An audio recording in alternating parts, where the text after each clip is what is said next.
Lovely. So, hello, I'm Helen Draycard and I work for Libraries Connected as their Membership Engagement Manager. So, welcome to today's webinar, What Works, the iPad Lending Blueprint You Can Adapt. So, just before we get going, I've got some quick housekeeping before we start. So, first of all, to improve sound quality, please could everybody mute their microphones unless they're invited to speak. We are recording today's webinar, so if you don't want to appear on screen, then I'd suggest you switch your camera off. We're going to be emailing out the presentation and a link to the recording on YouTube after the webinar, so you'll all get that. And we're going to listen to the presentations first, and then we've got plenty of time, hopefully, for Q&A. So if you have any questions, please do type them in the chat as we go along, and I'll pick those up after we've heard from our speakers today. So I'm delighted to be joined by Ollie Hellis, who's the Digital Development Officer at Somerset Libraries, who's going to be sharing what's made Somerset's iPad lending scheme such a success. We also have Liam Garrett, Senior Librarian Digital at Leeds Libraries, who's going to be pitching in to share how a similar scheme runs in Leeds. So without any further ado, I'm going to hand over to Ollie and let you tell us a little bit about what happens in Somerset. Wonderful. Thank you very much. So as has been said, my name is Ollie. I am the Digital Development Officer for Somerset Libraries. The iPad loaning scheme. So the initial idea with an iPad loaning scheme came out of COVID. When all our libraries closed, we found that we needed a way of people to be able to engage with digital devices. They were very used to using the PNs, the public network, and we needed to find a replacement. Because of my previous engagements in other working roles outside of libraries, I knew that there had to be a way of being able to manage devices. It was just trying to find a way of being able to do it. So ultimately, scratching my head, I came across the prospect of being able to loan a tablet of some description. By looking into different platforms and everything else, I'll go through all of that in this so that we can hopefully, I can help you point the right direction to give you an idea. Basically, the tablet learning scheme in Somerset, we started in October 2020. And then from there, we started off with 5 devices to make sure that everything would work as a platform. And then from there, it then expanded to 25. We expanded from 3 initial locations across to 5 locations. And then over the following year, we then expanded to all 32 of our libraries. The main idea, as I said, is to be able to give people access. Predominantly during COVID was to allow people who were furloughed to be able to engage with digital training, to be able to find new work, and be able to access all of the digital resources within the library service. The main point that I had to stumbling block right at the very beginning of this project was GDPR. It was as simple as that. It's keeping data safe. Making sure that any borrowed device from one user to the next had to be safe and secure. And also the users of that digital device needed to keep their data secure. That led me down a whole rabbit hole of trying to find a solution to this problem. When devices are primarily used within an environment, like a working environment, possibly the working device you're using now, effectively they're within one network. And what we're doing is crossing the boundary into the public domain. And that is a whole different thing. And that was a huge struggle. I will be honest, there were a lot of late nights of me kind of pulling my hair out because it felt very much like I was wading my way through in a new direction that no one else seemed to be able to answer. So there was a lot of confusion and a lot of fact finding to find out what actually was required, and to try and find a solution to the ultimate problem of keeping GDPR. Ultimately, the solution was having security. At the end of the M, it's something called an MDM, which is a way of controlling a digital device. All devices within networks, work devices, are almost certainly controlled by an MDM. They come under lots of different names, depending on what platform you're using at, whether that's a Windows device, whether it is an Android or whether it is an Apple device. At the end of the day, the controlling and security of that device and being able to decide what and the way it looks, the way you can access it, who can access it, what is pre-installed, all of that kind of thing was ultimately what I needed to do. Ultimately, when it came down to this, I did do my due diligence into looking into all different platforms. First of all, Windows was an obvious answer to look at to actually have a loanable laptop of some description. That very soon fell apart purely because Windows devices trying to wipe them between one user and the next is extremely complicated.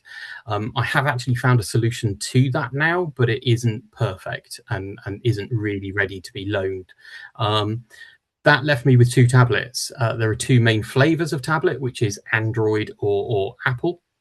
At the end of the day, both of them I looked at. I purchased one of each type and then had a look at being able to control them. Both are able to work. Both of them will work in some way, shape, or form. Android devices are ultimately controlled by something called G Suite, which is a Google product. They're used in schools quite a lot because Google acknowledges schools being an educational environment. And the Apple version of that is Apple Schools Manager. After I'd had a trial, I had 30-day trial with each of the platforms, playing around with those. I then contacted each of the providers, so Apple and Google, and basically said, hello, I'm Somerset Libraries. I would be very, very interested in being able to use this platform to be able to control these devices, to make them loanable so that people can engage using these devices. Ultimately, Google came back and said, I'm really sorry. No, we don't acknowledge that libraries are an educational environment. So therefore, we would have to pay for the license. Apple turned around and went, no, yeah, perfect. Sounds good. Libraries are fantastic. We like libraries. They're an educational environment. So they gave us access to Apple Schools Manager for nothing. So all we had to do was then think about what management structure were we going to have to be able to control these devices. That then meant that I needed to look at ways of controlling it, which is the MDM part. Because G Suite and Apple Schools Manager is kind of like the foundation that you then have a piece of software that will then allow you to be able to control the device. Ultimately, I landed with something called Jamf. Used to be called Zulu Desk, and then they changed their name to Jamf. That allows me to have complete control of the devices. Any of my colleagues will understand that normally I refer to it as godlike powers because that's what it feels like. I can control every aspect of the iPad. I can determine how it looks, what it does, how it is imaged, so what applications I have on it, anything I like, I can have complete control. The ultimate thing to do with the security is how the devices are controlled right at the core. When I buy a device, it has to be bought through an authorized dealer. So it can't be just bought off of Amazon. It needs to come from an Apple provider, which is also good because, to be honest with you, most of the time you'll actually get a discount because you're normally buying multiple devices. And because they're coming from an educational point of view, that you will be able to get a discount of some description. Again, I'm happy to pass on, if anybody is interested, all of my contacts and who I've been using to run this project and scheme. You are more than welcome to them, and I will pass those over. What happens when I wipe the device and why the security is so important is the fact that once I wipe a device, the iPad will look exactly the same as if you bought it from anywhere. You switch on the device, the first thing it does is it asks you to connect to the internet. And the reason it does that is as soon as it's connected to the internet, it will automatically send a tiny little piece of message off to Apple, and it does a handshake and it sends the serial number. That serial number is then cross-referenced and it's run down a huge list of every product that has ever been sold. And it ultimately says that this product is owned by Somerset Libraries. That then diverts it off right at the very core before anything else has been installed, before any other data is on that device. and it does a handshake, and then it ultimately asks and redirects you to be able to log into Jamf, which is the product that I'm using as an MDM. That then, once a simple login creates, that will then pull down the image that I've then created. Away we go from there. So there is no way to bypass that. So even if somebody were to take that device and for whatever reason not return it, ultimately they can't do anything with it, because that serial number is tied to our list of all of our tablets, and therefore it can't go anywhere. The reason why this slide has GPS written on it is because, again, I have then complete control on the GPS on that device. That means that I can ultimately actually send it a lost command. I can lock the device, and I can then see exactly where that device is, which again is a huge seller for internal being able to get funding from people, because of course there's a huge concern over devices going missing and being lost. This means that I have complete control over it. So we then come down to the costs of the actual, like I've mentioned earlier, is that if you do source your devices directly from an authorized Apple dealer, you will almost certainly be able to get some form of deal. You're buying them in bulk and you're getting them at stock prices rather than buying them straight off the shelf. It does make devices a lot cheaper. When I was then looking at the two platforms of Android and Apple, because people quite often say to me, why did you go Apple? They're one of the most expensive tablets you can get. Absolutely, I fully understand where people are coming from, and you are absolutely right. Up to a certain price point, there is a tipping point over Android devices. You can buy a cheap Android tablet, of course you can, where Apple products are more expensive at their base level. The tipping point is when we get up to a point in a second, and that is that when we talk about data. Now, ultimately, if you are going to go with a data-enabled device, which I would highly recommend because it helps with that security, being able to send commands. It also removes barriers for users, is that they don't have to worry about being able to connect it onto Wi-Fi and not being able to use the device as soon as they take it home. You can have data enabled. That means that they're cellular. The price point changes between Android. To be honest, there's only really one manufacturer that makes Android cellular devices, and that really is Samsung. The problem is Samsung only makes a very few Android cellular devices just because they're not that popular. The price point difference between an iPad with cellular functionality and a non-cellular is about £15. So in the grand scheme of things, there's not a massive thing. The cellular iPad is about £100.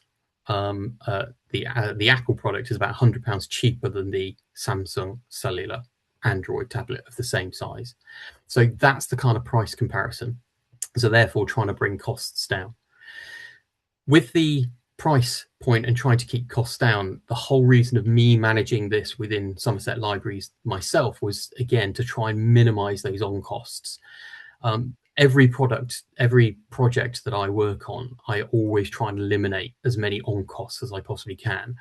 You'll probably all be familiar with trying to get funding for a project like this. It's very difficult to try and get people to buy into it in the first place. It's even more difficult to get people to buy into it if all you're doing is, keeping up licensing to be able to keep the facility going. That's very difficult. So the only on costs we now have for the iPad loaning scheme is the data. That's it. Everything else is in-house. Everything else is also either buyout, so buying the devices. We physically own those devices, same as all the other equipment. The other thing to bear in mind is the Jamf licenses. Because, again, Apple recognize the library service as an educational establishment, it allowed us to be able to then go to Jamf, the MDM, the controlling software. They turned to us and said, well, if you're educational, that means we can give you the educational prices. At the exorbitant price of £6 a year per device is how much the licensing was. Or if you buy 3 years, so effectively £18, that's the lifetime of the device. Now, we've been running this project for over 5 years now. So all of those initial £18 that we bought, we've already had an extra 2 years worth of free access. So to be honest, again, it makes our life a lot easier very early on with the funding, is that we're able to say this is going to be how much it will cost per device that we can bring into the system, because we can cost that up and it's effectively a single cost. And that device is then for however long we have it, which just makes life a lot easier. The other thing that we had to bear in mind was the LMS, being able to put these devices onto our LMS. I'll be brutally honest with you, we were probably a little bit behind the times on loaning other things than books within the library service. So we had to kind of start from the beginning to look at how we were going to be able to loan non-book items from our LMS. We were just coming towards the end of our LMS that we had, and we actually went through a couple of years ago to a new LMS. That was an interesting transition because we were having to create a whole new category, which we called equipment, right from the ground up. It was good in some ways because it allowed us to be able to build this new platform and this new idea about being able to loan equipment, which we forged through with the iPad loaning scheme, because that was a nice, easy starting point. But it did give us a really good springboard, which I know is slightly away from what we're talking about today, but it's allowed us to be able to loan things like health tracker watches, blood pressure monitors, and other devices that aren't just books, because we had to build that whole new category. But it was something that we did have to start, and we really did have to kind of work together with our bibliographic department to kind of find a way that would work, because we needed to have different controls for the iPads. We needed to have different restrictions on them, and we wanted to be able to have the adaptability to be able to change the loan period and whether it could be renewed, and also which library card categories could actually borrow these devices in the first place. So we had to start right at the very beginning and kind of work our way up, which is good because it was a learning curve for me, and it allowed us to pave a really good, solid foundation to be able to use it for other devices as well, which is really good. Another thing that was absolutely critical for the to consider when bringing out this whole new scheme and project is we trialed it as a pilot to start off with, and I worked really closely with our frontline staff. I wanted to make it as easy as possible. Anybody who's tried to roll out a project like this out into the frontline libraries has probably had difficulties with being able to try and get staff on board. The staff are fantastic. They've been amazing with it because it is such a different and unusual kind of project. There's so much that needs to happen. Being able to coordinate and actually wipe the devices, being able to know that the device has to come in, that they have to look and check to make sure all the equipment is correct. It's not just grabbing a book and kind of, putting it back on a shelf. It needed to be checked. But also, I had to work really hard to minimize all the work that they had to do. I wanted to make it as simple as I possibly could, so that the frontline staff could understand, the reason why we were doing this project, so that people could access not only all of our e-resources to bridge that digital divide, to be able to give access to all of that, but also not suddenly putting in a huge sort of hour-long structure and having to wipe iPads and people to suddenly think, oh gosh, this is really difficult to do. I wanted to make it as simple and as easy as possible. The main way I did that was by using what I call is a landing document. It's a single Word document that is put on a SharePoint.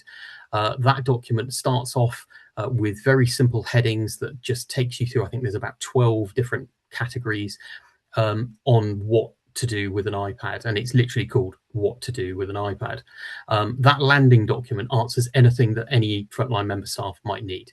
Even though I might have given them training either in person or online, they will have also potentially have read the document. I also recorded my own video when I created a Teams call and recorded all of that so that anybody can watch it again whenever they like. This document will instantly take them to wherever they need to go. So the very first one is you want to loan an iPad. That will then take you to the first category, and in there is a very quick synopsis of what you need to do. Click here, do this, do that. make sure you fill in this form, and then there's a link to that form that will fill it on. Then further on down, an iPad's been returned. What needs to happen? So you need to check all the equipment. Well, then it links off to another document that very clearly shows nice, pretty pictures of everything that should be in that pouch. That then spins off so that you can then bounce back here, there, and everywhere else. The tracking sheet needs to be updated, and everything is nice and simple and it's minimalized, especially when it comes to wiping the iPads. So each of the libraries have got their own login to Jamf. Now, I mentioned earlier that I have godlike powers. That's because I have a plethora of all the different categories. I can control anything I want. But what's wonderful about with Jamf is the fact that I can set up what we call a role that only the library staff will log in, and they only see what they need to do. And in fact, the frontline library staff only can do two things, and that is remove a passcode if somebody has put one on there, if they need to, and the other one is send the wipe or erase command to wipe the iPad, and that's it. They don't need to be able to see anything else. They don't need to be able to access anything else. They don't even have, when they first load up and log into Jamf, they don't see a desktop. They don't see anything else. They can only see their iPads that are assigned to their location. And all they can do is then send that wipe command to erase it. iPad is back in their library. So again, that relieves a lot of stress for the frontline members of staff and makes life a lot easier for them, which is great, and has been well received from them, and they've appreciated. So from an admin point of view, I've mentioned that I have godlike powers. The setting up of the iPads in the first place is probably the biggest headache. It makes no difference whether I was setting up one iPad right at the very beginning or I was setting up 100. At the end of the day, once I've got the scheme up and running, which again I had to forge my way through because there didn't seem to be anybody else who had done it like I had. Now that I've got it set up, and as is currently happening, I will suddenly get a phone call saying, oh, we might be getting 50 more iPads. It's like, yeah, no problems. That's not an issue. Because again, the process has already been there. All the groundwork is done. I can actually spin up and create different iPad images as well. So the original project was actually to get people back into work. Very soon after that, we got funding for another set of iPads, which we kept separately originally, which were to do with health and well-being, and that was to give people opportunity to be able to get fit. It was an NHS product, so quit smoking, couch to 5K, all of that kind of thing. So I created a completely separate image. After a year, I tend to run a pilot for a year, and then once that was over, I actually then combined those together, brought all the iPads in together, and created a separate image again that actually combined the two. So now our main iPad image, when you first boot it up, you will see everything to do with health and well-being. You'll swipe over to one side. You'll then get all of the business and engagement and education and training session. Swipe again, you'll get all the library specific stuff. So that's all our e-resources and signposting to all of our e-stuff. Then over there, we'll swipe again. You'll actually have all the generic iPad stuff that you would normally see. But I get to build up all of that structure and decide what is visible to each of those users. Also, when I update something, so if I get contacted by another department or a colleague and say, oh, we'd like to put this app onto the iPads, once that's confirmed, I will actually be able to buy those licenses and stick them onto all of the iPads, and they appear instantly. It doesn't matter whether they're on loan or not, it will appear on that image. So even if an iPad is loaned with a user, it will just pop up and start appearing and downloading automatically in the background, which is a great bonus. So user support, we worked quite closely when we were first rolling this project out, because understandably there's lots of people who aren't familiar with being able to use tablets. That ultimately, we worked with some partners who had funding to be able to help people engage with technology and teach them.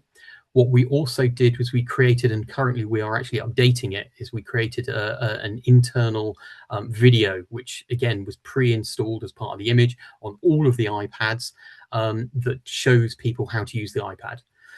So they can watch that multiple times. That solved a huge amount of users sort of contacting us and saying, I can't remember how to do X, Y, and Z. that video is embedded about 3 different locations on the iPad, so that they'll stumble across it, and they can watch that multiple times, and it just reminds them where the volume control are, where the home button is, how to change some of the accessibility functions, all of those kind of things. So again, that made life a lot easier going forward. The major impact, so part of this project is that we needed impact stories. So again, when the iPads are first loaned out, the home screen actually has a link to a Microsoft Forms. And from that is we're asking for impact stories. Some of those being amazing. I haven't got time to kind of go into those into detail because I know I'm probably overrunning already. But the simple fact is that the impact stories and how these have worked and has just been amazing. A colleague of mine, having known that I spent about 6 months with very little sleep trying to get this to work and find a solution to all of it, after a while he started sending me just odd stories that came through, and to be honest with you, they were just phenomenal. It made it all worth it, the lack of sleep and the worry and the panic over doing something so new and innovative. It really did kind of make the difference, that knowing that there is an impact and people appreciate being able to have access to these devices. They're using them as they should, and they've been designed to, and some of the impacts have just been amazing. So again, some of the impact stories have just been phenomenal, which I highly recommend. It also means that we can use that data going forward for other funding bids, which has been a major move forward. So the future of the scheme itself, again, is continually expanding. I was literally contacted last month by another department within the council, because it's now no longer just a library kind of thing. The rest of the council and other departments. I currently have iPads within the library service. We have 3 different flavors of iPad. So the main one to main borrowers. We then have a home library service, so we have a specific image that is purely for home library service users. We then also have another flavour, which is again for a specific demographic within the library service. We then have others which are to do with helping people stay within their homes, so to do with social connection there. And I've just been contacted by NHS because they want to spin up. And then another department have also contacted us, something about getting back into work, that they want some specific iPads. It really doesn't make any difference for me because I can just build that image and we can assign those specifically to those locations, because you have complete control. They can take care of the wiping and admin from that point of view, and it just makes life a lot easier and a lot simpler. But yeah, so the future of the scheme is still going strong, it's still going well, and away we go from there, really. Right, I think that is pretty much me. I'm sure there are many questions, which I am happy to answer, I think, after the next presenter, and we'll do questions. Yeah, brilliant, cool. Well, thank you for listening, and yeah, I will hopefully chat to you again in a second. Lovely. Thanks, Ollie. That was really interesting. And yes, please do keep typing your questions in the chat. I think there's just 2 so far, so I'm sure there's lots more out there that people will have. So we're going to hand over now to Liam, who works in Leeds at the libraries there, to hear a little bit about their scheme and how they run it. Thank you. Hello, everyone. Yeah, I'm Liam Garnett. I'm the Senior Librarian for Digital at Leeds Libraries. Quite a lot of our stories probably quite similar to Ollie, so I'll sort of try and sort of just talk about the bits where it came slightly different. So our tablet learning scheme started back in 2018. We had a team that started within our library service that became 100% digital, and is dedicated to digital inclusion. And they were so successful that they've sort of moved out of the library service now into our integrated digital service, which is the largest council department in Leeds City Council, and they now lead strategically across the city. I wasn't involved right at the beginning, so I wouldn't be able to give anyone any sort of specifics about the costs. But I have spoken with the team, and so some of the things similar to what Ollie was saying, we decided to go down the route of iPads as well, mostly because of the security options, and quite a lot of it actually about the ease of use of an iPad in comparison to some other devices. We'd spoken with a local industry firm that was trying to get their teams sort of improve their digital skills, and they bought a bunch of Kindles, I think, Kindle Fires tablets. So if you've ever used them, but they're very clunky, they're very slow to respond to tap touch, and it had the opposite effect of what they were wanting to do. It just, people who'd never used a device before were suddenly given this tablet that didn't work as they were supposed to, and it basically they became even more excluded than they were before it started. So we decided to go down the route of iPad, then being much more easier to use. So I joined the scheme around about COVID time, and this is where actually the tablet lending scheme really exploded in terms of the funding. So some of the initial money came through the council, but it came through various different routes. Our employment and skills team provided some of the funding. Our housing departments provided some of the fundings who deal with council tenants, people like that. But then when COVID hit, the NHS, the ICBF, the CCGs, the NHS loves an acronym, you know, all these different places within the NHS suddenly had no face-to-face contact with all of these people who desperately needed, you know, contact with their GPs or with their health management teams. So we got a lot of funding through their health to buy several hundred iPads that then became part of this wider scheme. Which in one way was fantastic because it gave us a whole lot of iPads. In the second way, the team had previously been working with a much smaller number of devices, and they hadn't really needed that much sort of strict management, I would say. So when suddenly these hundreds of devices came flooding in, that's where things started to get very tricky. And I would as Ollie was saying, I don't think this would have been possible if we didn't have an MDM.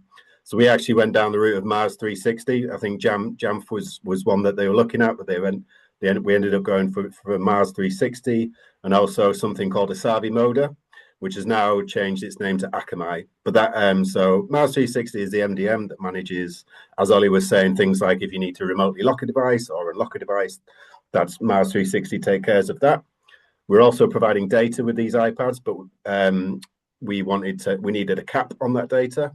We'd found in our initial pilot that some people were using 300 gigabytes of data a month because they were using that iPad as a way to hotspot other devices. So someone would take it home and then they'd have 10 people hotspotting off this one device, and suddenly we're getting the bill for that. So, but through Mars 360, we were able to turn off that option, which is another great thing about the management system. So Asavi Moda actually caps the data. So our data is capped to 5 gigabytes per month. It gets refreshed on the 20th of every month. If someone uses their data too much, that device will not be able to connect online unless via Wi-Fi until the 20th of the month. That's the only way we're able to get that because of the people who are using too much data initially. And the way our contract now works is that these iPads are essentially the same as our work devices almost. So the data is just part of our contract with O2 that provides data for all of our work phones. Everything that we have comes through that. So it's vitally important that we have a cap to stop people going way overboard. And the Asavi Moda, for the most part, does that. We have had several situations where, because these are two separate things, Mars 360 and the Asavi Moda, suddenly they stop talking to each other and issues have arisen. I won't go into too much detail on that, but yeah, it's a very important thing. I just need to keep on top of it, basically, and make sure it's constantly working. But we have regular meetings with both O2 and the people who work with Mars and so on. But if you're beginning a scheme like this, you really do need to have some sort of MDM in place. We were quite lucky in terms of our LMS. I suppose we already had quite a number of objects, things like we don't really loan them anymore, but we used to loan DVDs and music CDs and things like that. So we had quite a lot of stuff already on the catalogue that was items that were loaned other than books. So it wasn't that difficult for us to add iPads to that. And that's worked fairly well. We're able to set a specific length. So, for example, we provide an iPad loan for 8 weeks. That can be renewed again, but we only allow people to renew it if they bring the device in and we see it. They can't just try and contact us online or over the phone or whatever. We won't do that. We know from people with books that if they just keep renewing, it might be because that book's gone missing and they don't want to let us know. But yeah, so the LMS things worked quite well so far. Staff training, very, very important as well, as Ollie said. We do fewer libraries now where we loan these devices from, just to have a smaller group of staff on. Again, I mentioned we had a lot of devices. We tried to spread them out. It became a bit unwieldy by going to far too many libraries, having too many staff. You have quite a high turnover of staff, new staff coming in. We have a peri team, so people are going into cover. They might never have been to that branch before, never heard of tablet lending, that sort of thing. So we focus our tablet lending effort on a smaller number of libraries, so we can get a more sort of core team, frontline staff that are involved in the day-to-day management of it. Mars 360 with the GDPR that Ollie was talking about. So yeah, a factory reset with Mars 360 then triggers the re-enrollment process, which essentially starts the iPad from fresh. But that allows us to create a profile. So every device, when we go through the factory reset process, it re-enrolls onto Mars 360 and Savi Moda for the cap. But it also installs apps that we want it to have. So BorrowBox, Libby, our Leeds app, some of the Leeds City Council stuff that we want on there. We can add whatever we want on there. And there's also a thing called App Catalog, which is very useful on an iPad. So everything that we put into the App Catalog, which is different to the App Store, people can download that without needing an Apple ID. We find that quite a lot of people don't trust Apple and they don't want to give Apple any information. They don't want to share their email or phone number or anything like that with Apple. So they won't create an Apple ID, which means they essentially can't download any apps for the most time. But the App Catalog bypasses that. So we're able to add educational apps, or we use some of these iPads for our code clubs and things like that. So we're able to add stuff like the Microbit app, Lego Spike, all that sort of stuff. It's a very useful thing to have in your devices. Some of the issues we've had, so even with security software, people steal the devices. We've had people who've borrowed them and walked next door to the cash converters and sold them there and then. We contacted all the cash converters in Leeds, all the similar organizations like that, to say that we have this iPad lending scheme. We have a security system. So if you buy this iPad off this person, we're just going to block it anyway. It will be bricked. It will be unusable, but it still happens, and they still sell them on to other people. We've had people contact us saying that they bought this iPad from the cash converters for £400 and it's now blocked. It doesn't work. So we've had several situations where we've had to go to the police, and be in situations like that, which is it is an unfortunate reality of what this scheme is like. But try and focus on the good stuff. There's so many people that really, really do desperately need this sort of stuff. I noticed in the chat one of the questions there about would you go for Wi-Fi only? I mean, the really important aspect of this for us is digital inclusion. And if you're going down Wi-Fi only, you are excluding a lot of people who can't afford Wi-Fi at home. So that's the reason why we went down having data and stuff like that. One of the best things for us actually is the work we've been able to do with local community organizations who are trying to set up their own digital inclusion programs. And to be perfectly honest, if I was to go back to the beginning of this scheme, I would probably exclusively loan to community organizations rather than to individuals, just because of the amount of issues that we've had over the years of people taking advantage of it. But also you kind of, firstly, you're making links with people in your communities, which is great. These organizations are trying to provide digital inclusion support to their cohorts as well. So it works for them. And I don't like to use the word trust, but you know that these people are working face to face with people who are desperately in need of stuff like that. So they're almost triaging the people who are most needed of a scheme like this. So yeah, that's one thing I would definitely look at. The other thing is eSIMs. So I've been looking at our iPads to see whether they can take eSIMs as opposed to physical SIMs.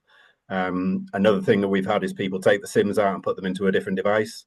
This then bypasses the data cap that we put on there, and it means that we have to then have O2 block that SIM, and the iPad comes back with no SIM, and it makes it essentially, Wi-Fi only device, and we have to go through the whole process of getting a new SIM in, which is incredibly frustrating. If eSIMs was a possibility, that's definitely the way we would go now. Not having a physical device that someone can take out of it. What else we got?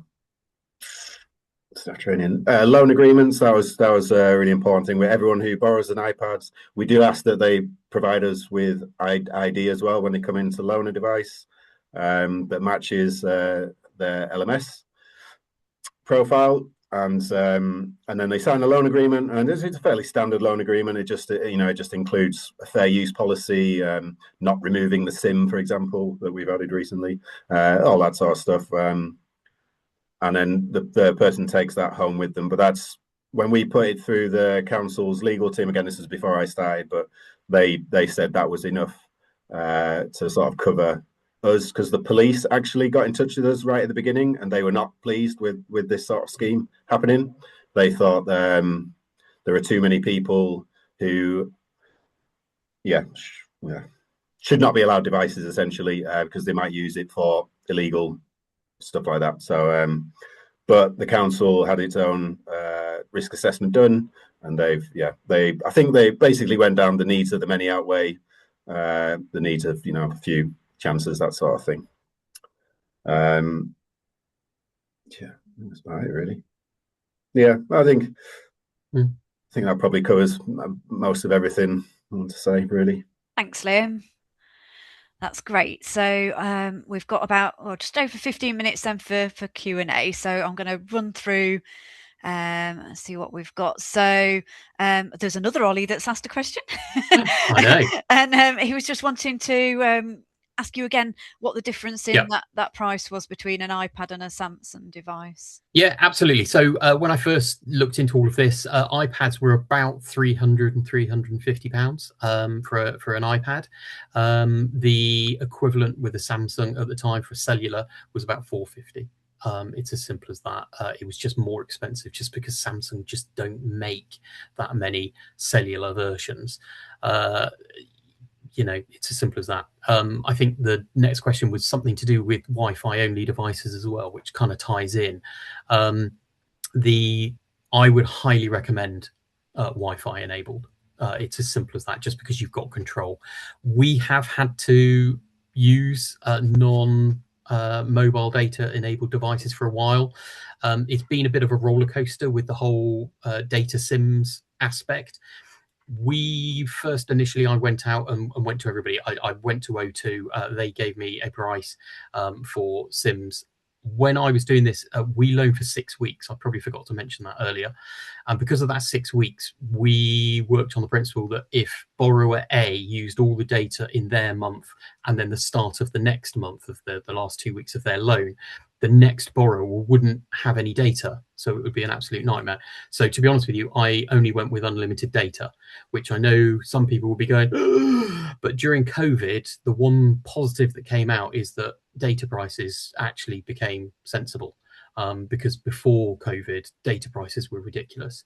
So unlimited data, I went to all the main 3 providers, O2, 3, Vodafone, went to each of them and other subsidiaries, ID and all of the others, went to all of them and said, unlimited data SIM, how much would it be?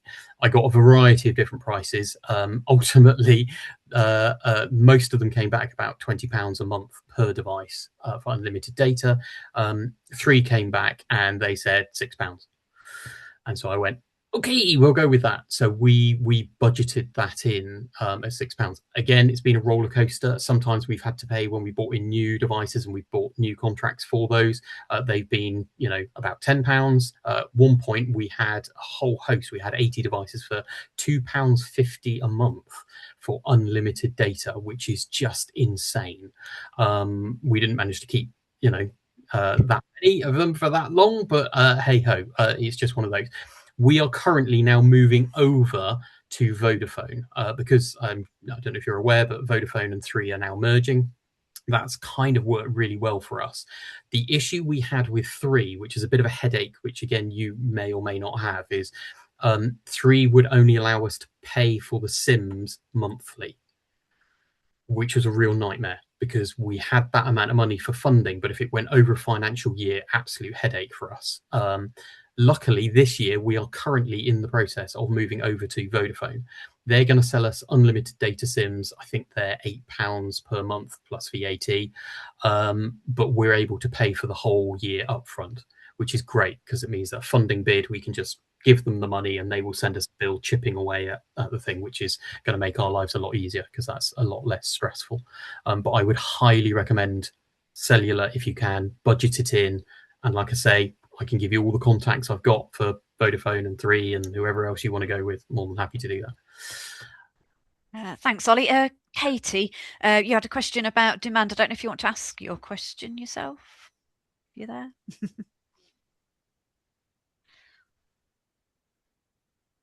No. No, okay, I'll just go for it. What was it? What's it? So yeah, it was just has there been a change in demand with increased usage and ownership sort of post COVID? Absolutely. It's really bizarre. It's fluctuated quite radically.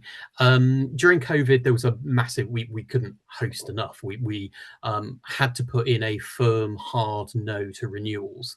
You could have it for a 6-week loan period. It came back to us. We wiped it, reset it, and then went back out again. We kept that for a very long time just because we needed the turnover. We needed to have the numbers to be able to say how many people had loaned them. So that was advantageous to us. And the users seemed to be okay with that.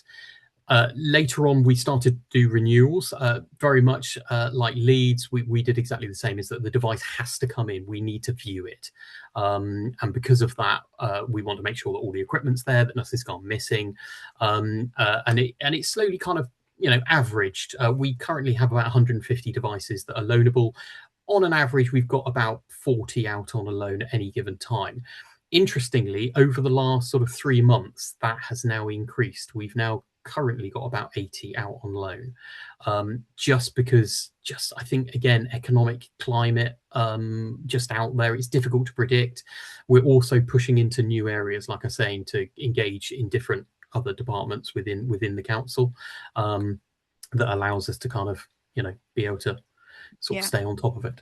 Yeah, is that the same for you in Leeds, Liam? I know it might be slightly different, I guess, if you're working with community groups as well as just loaning them individually. It's been fairly steady, to be fair. A bit up and down, but there's nearly always, I would say, probably 80% of the devices are nearly always on loan to someone. Yeah, lovely. Mark, did you want to ask your question about setup? Yeah, sure. I mean, knowing that people who are going to come and take the devices out are those who perhaps don't have access to a device at home, someone that's familiar actually using a device. So you don't want to give them a piece of plastic really that they can't really navigate around and use. So do you have anything set up for them so initially they can be shown how to, do the basics, troubleshoot, and then also when they've got them out on loan, is there any way they can get in touch with people if they're having issues? Because if someone's got it out on loan and they're not managing to get it to work properly, that's not great for them. It's not a great experience. So just looking about the support they have for them. Yeah, no, absolutely. You are absolutely spot on. So when the scheme was first rolled out, it was actually during COVID. So it was a zero contact. I had to package up and create a way of digitally enabling people who may not have ever touched a tablet before. The hardest thing out of it, because basically I created a step-by-step guide, short, half a sentence, nice pretty picture, half a sentence, nice pretty picture, just to take people through, show them how to switch it on, how to hit the home button, how to load an app, and signpost them through to the video that we had created that then showed people, and it was very cheesy. It was, so you want to use an iPad, here's the iPad, it looks like this, and then that. And because we had the home screen, and again, as soon as you switch on the device, it has this is property of Somerset Libraries and all the rest of it on it. We had all of that replicated so everybody could see it and understand it, and tap here and tap there. And what the most difficult part, I will say, in that guide was swiping left or swiping right. There was a lot of communications over, is swiping left moving that way or is it moving that way?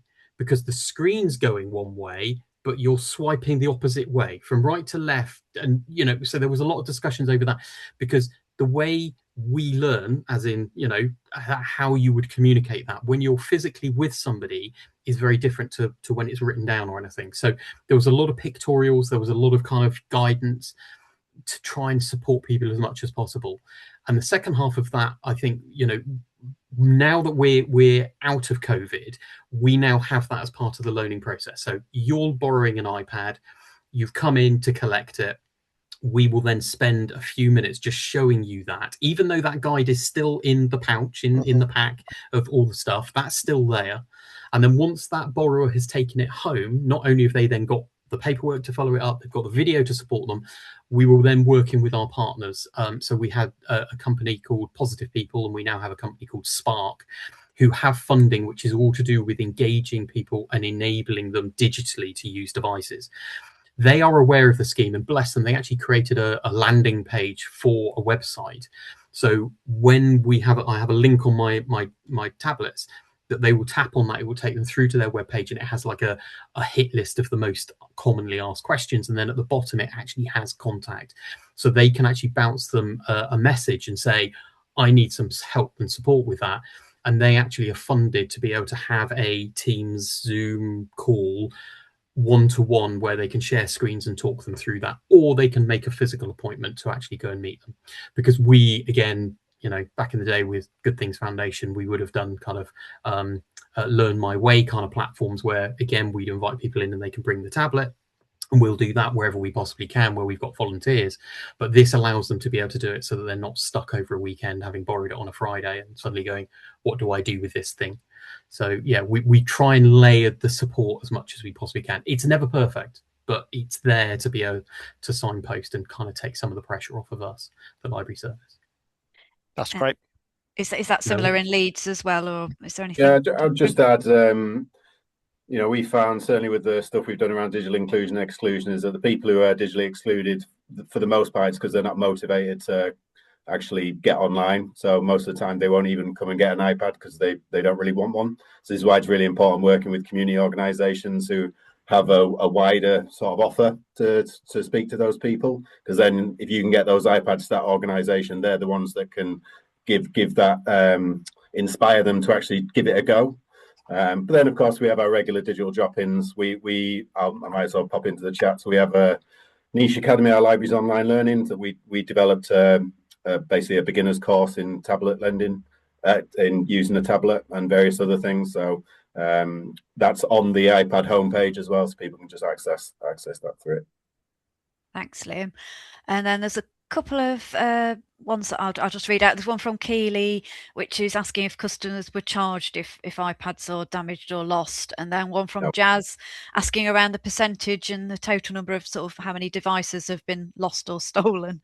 Yeah, it's a good one. So no, we don't charge people for lost or stolen. Not if it was accidental, which happens. I will be honest. We had one that came back that somebody brought in a carrier bag, which is never a good sign. To this day, I have no idea what they did with it. It kind of looks like they drove over it with a car. I don't know whether it was on the roof or something. I have no idea. It's quite funny. It made me laugh. It was an accident. They were so apologetic. They did say that they would pay for a replacement. We worked with them. We could genuinely tell it wasn't an issue. There've been a couple of others that, again, quirky little things have happened, but again, generally we don't. If there's power supplies gone missing or anything like that, we might try and chase it. If it hasn't been returned, we'd rather chase and just get the item back than try and chase to replace. It's just, it's just not viable. We built in a kind of, we thought it would be about 20% loss. Actually, it's over 5 years, it's been less than 10%. It's just not really, we're lucky. I know other library authorities have had an issue with that. I work very hard to put as much branding. There's a security sticker and the cases I physically use are clear in the back, and I paid for very expensive security stickers which stick on the back that say property of Somerset Libraries. Again, with the home screen, it has very clearly that this is owned and maintained and skilled and tracked by Somerset Libraries. So even if somebody were to try and buy it down the pub for 50 quid, as soon as they switch it on, because I'm working on the principle that everybody would at least switch the iPad on to make sure it works. They will suddenly be faced with this if this is tracked, and I don't think anybody would be silly enough to try and buy a tracked device for 50 quid, and you can't remove that. There's no way of getting rid of it. But yeah, the losses haven't been anywhere near as bad as I thought they would be, but we have had some. I'm not going to sugarcoat it. We do get damage. And Liam, I think you might have had a few more. We're one of the unlucky services. We've lost a lot, mostly through COVID, when all libraries were locked down and everything. That's where the majority of them went missing. And yeah, just with really no way of getting out to people and stuff like that. With the tracking thing that you can use in Miles 360, I think there are 5 devices in Pakistan. There are 3 in various places around Eastern Europe. It's we have been quite unfortunate with it. Probably getting close to, I think it was around 80 devices were lost around COVID, during COVID, things like that. So a significant amount, to the point where the council is, if our device is essentially obsolete now by Apple because they're so old. They won't upgrade beyond iOS 18, most of them. So they are eventually going to, stop being worthwhile, to be honest. And I think it's going to be a real challenge to get more, just because of the amount that went missing during COVID. But again, it's yeah, thanks, Liv. I think we've probably got time for one more question. So, Katie, I don't know if you know where your mute mic is now, but you had a second question, which was kind of around. Yeah. Sorry, it's there in the chat. It's just how are they typically used? We've had that question around what's the value of loaning a device, which you typically have for a longer period. So how effective has that been? You mentioned a lot of good news stories. So how are they typically used, please? Absolutely. So the original project was to engage for people who were being furloughed. So it was retraining or applying for new jobs because they were being made redundant. That was the original scope. That's what I put in as the business case to what we were going to be tracking, to enable people to be able to retrain, give them something to do, to be able to engage. A lot of the feedback right at the very early stages was exactly that. We had people saying, they were, in a role, they suddenly got made redundant. They went to the job centre the next day. They signposted to us to borrow the iPad. The iPad they borrowed, they took it home. They applied for as many jobs as they possibly could for the following week, 2 weeks. They submitted all the CVs, all that sort of thing, because they just had never really used a tablet before.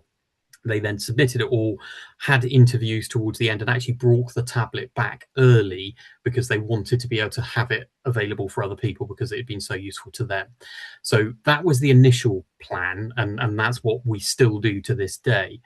The piggyback off the back of it was then being able to find other ways that we could use tablets to engage with people. So the NHS, when they are currently, you'll probably all be aware, are pushing out the NHS app. That was a major push. And so part of that is that they revamped a lot of their NHS apps. So that's everything from Stop Smoking, Couch to 5K, the NHS app itself. So we then sugarcoated a version of the tablets with health in mind. So there's a lot more funding available for that side of it.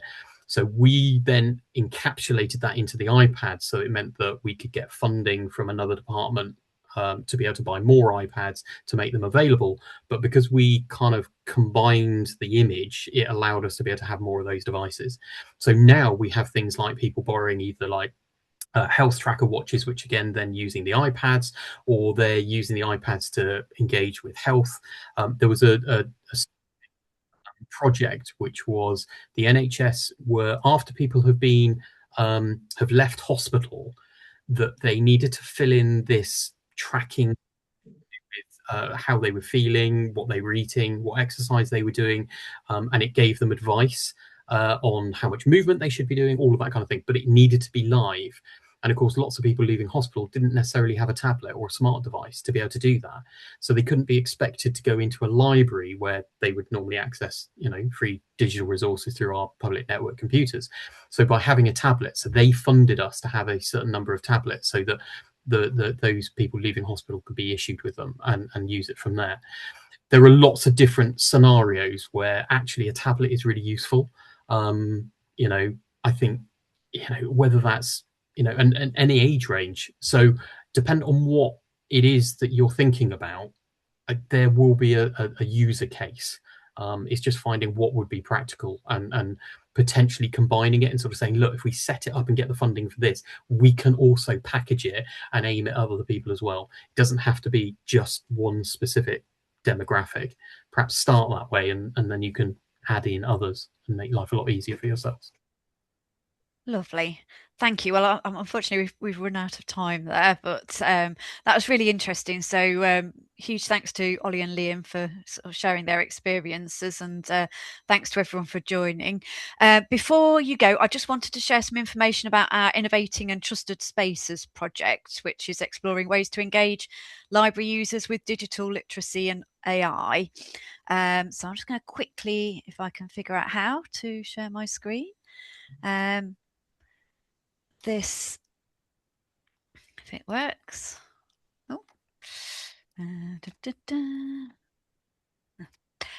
Is a bit more information.